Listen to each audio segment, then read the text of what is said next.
Àwọn alákòóso eré tí gbajúgbajà olórin fújì ìlú Ìbàdàn ní ìpínlẹ̀ Ọ̀yọ́ ní Alhaji Táyé Àkàndé Adébísí, ẹni tọ́pọ̀ èèyàn mọ̀ sí Táyé Currency tàbí Àpésìnwà, àwọn tó ṣe agbátẹrù ayẹyẹ orin tó ṣe ní ọjọ́bọ̀ ìyẹn ọjọ́ Thursday tí ṣe ọjọ́ kejì oṣù kìíní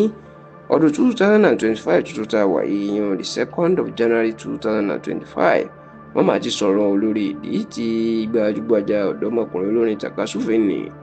Habib Òkìkíọlá, ẹni tọ́pọ̀ èèyàn mọ̀ sí Portable tàbí Zazu, tí kò fi lè kọrin níbi ayẹyẹ tí Táyé Currency ṣe náà, tí wọ́n sì jẹ́ kó di mọ̀ pé ọ̀rọ̀ náà ó léwu fún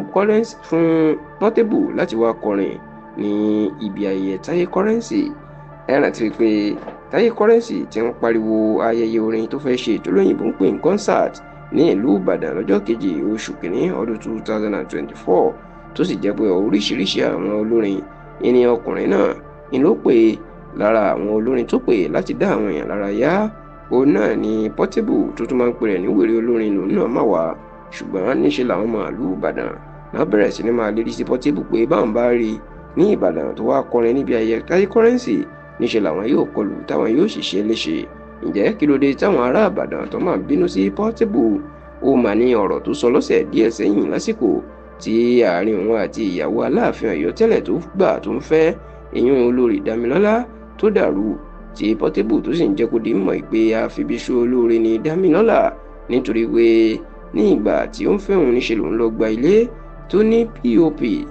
fún un ní ìlú Ìbàdàn. bẹ́ẹ̀ ló jẹ́ kó di mọ̀ pé in tóun ṣe nǹkan ńlá ni, nítorí pé àwọn ìlú Ìbàdàn wọn kì í ní ilé oní POP níbẹ̀.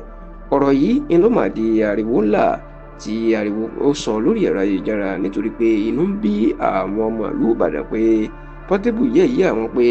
kò sí ilé tó ní POP ní ìlú Ìbàdàn àti pé páànù pípọ́n ni ló pọ̀ ní ìlú Ìbàdàn. nígbà tí ọ̀rọ̀ èébú èpè àti àlùfàǹsá pọ̀ sí Portable ló padà lọ tọrọ àforíjì, ṣùgbọ́n síbẹ̀ inú àwọn ọmọ Ìbàdàn yọ, wọ́n sì ń kìlọ̀ pé ọjọ́kọ́jọ́ táwọn bá gbọ́ Portable mú nìbàdàn àwọn yóò kọ́ ní ẹ̀kọ́. ṣùgbọ́n nígbà tí Táyé Currency tó wá kéde pé Portable inú ń bọ̀ wá kọrin bí ayẹyẹ òun, níṣẹ́ làwọn ọmọ Ìbàdàn náà ti ń lérí pé kó má ṣe wá sí Ìbàdàn, tó bá wá àwọn yóò kọlù.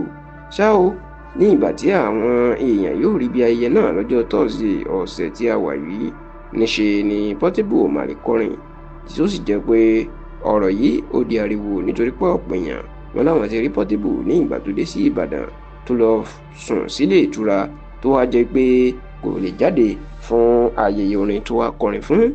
nígbà tí wọ́n ń sọ̀rọ̀, iléeṣẹ́ Jaro Entertainment ṣagbátẹrù ayẹyẹ orin Táyé Currency náà jẹ́ kó di mọ̀ pé nítorí ètò ààbò àti ẹ̀mí Portable làwọn ò fi jẹ́ kó kọrin. wọ́n ní ìròyìn táwọn gbọ́ ni pé bí Portable kó tiẹ̀ tó dé làwọn ọmọ Ìbàdàn kan náà ti ń wá pé àwọn fẹ́ mọ ibi tó wà, àwọn sì fẹ́ mọ̀ ìgbà tó wọ̀ ìlú Ìbàdàn. wọ́n ní tẹ́lẹ̀ àwọn ti fọ̀rọ̀ tó kọmíṣánná ọlọ́pàá létí, ó ti fún àwọn ní ọlọ́pàá àti àwọn ààbò tó nípọn, ṣùgbọ́n wọ́n ní ẹ̀mí èèyàn jà jù, àwọn ò sì fẹ́ wàhálà làwọn kò fi ní kí Portable kó má wàá kọrin, nítorí pé ẹ̀mí ẹ̀ ṣe pàtàkì, tí ó sì ní àwọn gbàgbọ́ pé wàhálà náà wọn yóò padà rí yanjú láìpẹ́ láì jìnnà.